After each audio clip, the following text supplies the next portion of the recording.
नमस्कार दोस्तों, आप लोगों को नेशनल पेंशन सिस्टम या फिर न्यू पेंशन सिस्टम में काफी बड़ी अपडेट मिलने वाली है। अब ये अपडेट होने वाली है आप लोगों की मिनिमम पेंशन की। अभी तक क्या था कि आप लोग जो भी इसमें पैसा डालते थे और जो भी गवर्नमेंट कंट्रीब्यूशन था एनपीएस में, जो लोग सरकारी जॉब में है या फिर जो लोग प्राइवेट जॉब में है, अगर एनपीएस में है तो वो काफी अच्छे तरीके समझते हो कि एनपीएस क्या है और किस तरह से काम करता है। ज्यादा जानकारी के लिए मैं नीचे वीडियो को डिस्क्रिप्शन में आप लोग को लिंक डाल दूंगा, वहां से आप लोग एनपीएस को समझ लीजिएगा। हम लोग ज्यादा टाइम वेस्ट नहीं करेंगे, हम लोग डायरेक्टली अपडेट के बारे में बात करेंगे कि आप लोगों के लिए नई अपडेट क्या आने वाली है या फिर क्या सोचा जा रहा है एनपीएस को ओपीएस की तरह थोड़ा बहुत टच देने के लिए। ओपीएस में क्या था दोस्तों कि आप लोगों की जो भी पेंशन थी वो फिक्स थी और जो भी आप लोगों का वेतन था या फिर जिस भी तरह से बढ़ोतरी होती थी उसमें एक इंक्रीजिंग वे में था। यानी कि ओल्ड पेंशन सिस्टम में आप लोगों की पेंशन जो थी वो कम नहीं होती थी। अब कम क्यों नहीं होती थी? क्योंकि दोस्तों यहाँ पे जो भी आप लोगों को पेंशन मिलती थी वो आप लोगों को किसी भी तरह से मार्केट की डिपेंडेंसी नहीं थी। आप लोगों को अपने पैसे से किसी भी तरह की एन्युटी नहीं खरीदनी थी। और वहीं पे एनपीएस में आप लोगों के लिए एन्युटी खरीदनी पड़ती है, जो कि आप लोगों की डिपेंडेंसी उसके परफॉर्मेंस पे होती है। यानी कि डायरेक्टली आप लोगों की इक्विटी और एन्युटी की परफॉर्मेंस पे होती है। अगर वो अच्छा परफॉर्म करेगा तो आप लोगों की पेंशन भी अच्छी खासी मिलेगी, लेकिन अगर वो अच्छा परफॉर्म नहीं करता है तो आप लोगों की पेंशन भी अच्छी खासी नहीं मिलेगी। यानी कि आप लोगों की जो फ्लक्चुएशन रहेगी वो पेंशन में बनी रहेगी। कभी अगर अच्छा मार्केट परफॉर्म किया तो 10,000 जाएगी, कभी अच्छा परफॉर्म नहीं किया तो आप लोगों की 10,000 से नीचे भी जा सकती है। यानी कि इसमें एक इंक्रीजिंग वे नहीं था, एक फ्लक्चुएशन नहीं था। अब इसको ध्यान में रखते हुए कई लोग एनपीएस का विरोध कर रहे हैं, कई लोग ओपीएस को सपोर्ट कर रहे हैं, कई लोग एनपीएस को भी सपोर्ट कर रहे हैं। अब अलग अलग लोगों की अलग अलग धारणाएं हैं, लेकिन दोस्तों एक बात मैं आप लोग क्लियर कर देना चाहता हूं कि अगर एनपीएस की पूरी प्रणाली को देखा जाए तो ओपीएस से फारदर बेटर है। क्योंकि दोस्तों यहाँ पे आप लोग अगर लंबी अवधि में यहाँ पे एनपीएस में आते हैं और काफी अच्छा पैसा डालते हैं तो आप लोगों को जो ओपीएस से पेंशन मिलती थी उससे थोड़ी सी ज्यादा मिलेगी। ये मेरा मानना है, आप लोगों को क्या मानना है मैं नहीं जानता। क्योंकि दोस्तों जो अभी लोग रिटायर्ड हो रहे हैं उनको अगर एनपीएस के तहत पेंशन मिल रहा है तो उनको कम पेंशन मिलेगा, क्योंकि जाहिर सी बात है कि उन्होंने एनपीएस में कम पैसा लगाया है। अब जो लोग अभी आ रहे हैं और एनपीएस के साथ आगे चल करके 20 साल बाद 40 साल बाद अगर उनको पेंशन के रूप में पैसे मिलेंगे तो काफी अच्छे तरीके से पेंशन उनको मिलेगी।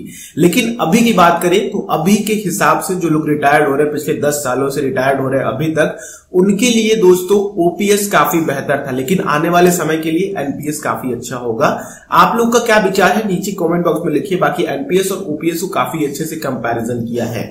अब यहाँ पे अगर हम लोग थोड़ा अपडेट के बारे में समझे कि क्या अपडेट आप लोगों को मिल सकती है, तो यहाँ पे पेंशन अथॉरिटी ने कहा है जो भी आप लोगों की एन्युटी प्रोवाइड करती हैं, जो भी आप लोगों की 40% पैसे बचते हैं, 60% पैसा निकालने के बाद रिटायरमेंट में एनपीएस से, उससे आप लोग जो एन्युटी खरीदते हैं, उन पेंशन अथॉरिटी ने उनसे कहा है कि भैया आप लोग इस तरह का प्लान बताइए, इस तरह की कुछ प्रणाली लेकर के आइए जिसमें हमारे जो भी पेंशन होल्डर हैं, जो उनकी रिटायरमेंट के बाद उनको पेंशन मिलने वाली है, उनको एक मिनिमम पेंशन मिल सके। यानी कि जैसे कि हम मान लेते हैं 10,000 रुपए आप लोगों के जो भी इन्वेस्टमेंट है उसके अकॉर्डिंग 10,000 रुपए एक फिक्स्ड पेंशन है, तो उससे कम ना आ सके। क्योंकि दोस्तों यहाँ पे मार्केट, जैसा कि मैंने आप लोगों को शुरुआत में ही बताया था कि मार्केट डिपेंडेंसी होगी। अगर आप लोग एन्युटी खरीदते हैं, इक्विटी में आप लोगों का जो भी 40% पैसा निवेश होता है, तो आप लोगों का अगर मार्केट परफॉर्म करेगी तो आप लोगों को वहां पे अच्छा रिटर्न देखने को मिलेगा। नहीं मिला तो आप लोगों को पेंशन के रूप में जो रिटर्न मिलेगा वो अच्छा देखने को नहीं मिलेगा। तो उसी चीज को दोस्तों यहाँ पे एक मिनिमम पेंशन पे लेकर के आएगी,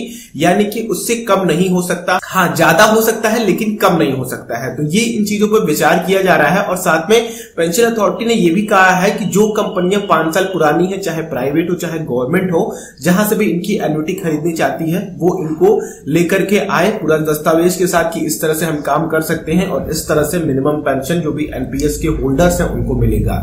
तो ये अपडेट आप लोग अगर हो जाता है तो काफी अच्छा रहेगा उन लोगों के लिए जो लोग एनपीएस को थोड़ा बहुत पसंद नहीं करते हैं, या फिर अगर मैं कहूं दोस्तों तो पर्सनली अभी फिलहाल के लिए एनपीएस से जो पेंशन गेन कर रहे हैं उनके लिए एनपीएस काफी ज्यादा बेनिफिशियल नहीं है। क्योंकि एनपीएस में उनका ज्यादा इन्वेस्टमेंट है नहीं, ना उनको ज्यादा यहां से रिटर्न मिल पाएगा। लेकिन आने वाले समय में आप लोगों को एनपीएस थोड़ा अच्छा रिटर्न दे सकता है।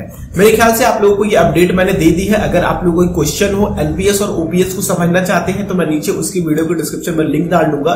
थोड़ा बात मैंने उनके कंपैरिजन किए हैं जिससे कि आप लोगों को भी चीजें समझ में आएंगी। बाकी दोस्तों इस वीडियो ने किसी तरह से आप लोगों की हेल्प करी हो, लाइक जरूर करें, दूसरों के साथ शेयर करें। हो सकता है कि अगर उनके पास भी कुछ ऐसी सुविधा हो, भैया कुछ ऐसा कुछ डिजाइन कर सकते हैं, तो मे बी अगर कुछ ऐसी स्कीम स्कीम आती है तो वो अच्छी खासी प्राइजेस भी जीत सकते हैं, क्योंकि दोस्तों यहाँ पे अगर गवर्नमेंट के पास कोई चारा नहीं होता है तो किसी न किसी तरह से कुछ स्कीम निकाल देती है और आप लोगों के ऊपर थोप देती है कि भैया आप लोग आइडिया बताइए, मैं आप लोगों को इतना इनाम दूंगा।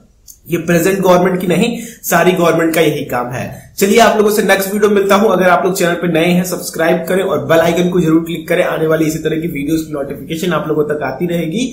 और दोस्तों अपने ओपिनियन ओपीएस और एनपीएस को लेकर के जरूर दें नीचे कमेंट बॉक्स में। आप लोगों से नेक्स्ट वीडियो मिलता हूं। आप लोगों का दिन शुभ हो। जय हिंद।